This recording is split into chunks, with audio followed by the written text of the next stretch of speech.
Lena was the kind of girl people described as soft, weak, never weak but gentle in a way that made the world feel less sharp.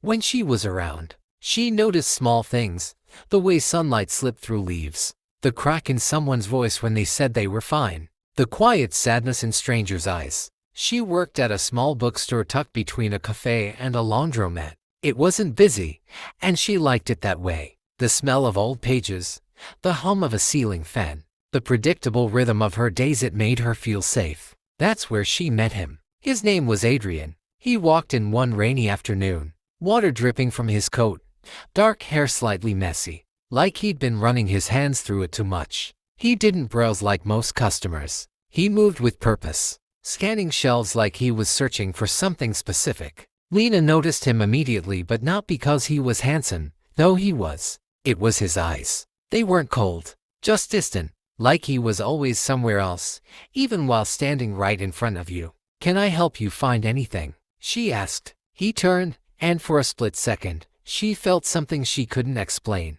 Not fear, just a strange weight in the air. "I'm looking for something about human behavior," he said. His voice was calm, too calm. She smiled anyway. "Psychology sections in the back." That was the first conversation. He came back the next day, and the day after that. At first, it was small talk, books, weather, random thoughts. But Adrian had a way of speaking that pulled you in. He listened more than he talked, but when he did talk, it felt intentional, like every word mattered. "You notice things most people don't," he told her once. Lena laughed. "That's a weird compliment." "It's not," he said. "It means you see people for who they are." She liked that. She liked him. Weeks turned into months. They started going for walks after her shift. Quiet streets, late evenings, conversations that drifted between deep and meaningless. He never rushed her, never pushed anything. He was patient, attentive. Too attentive,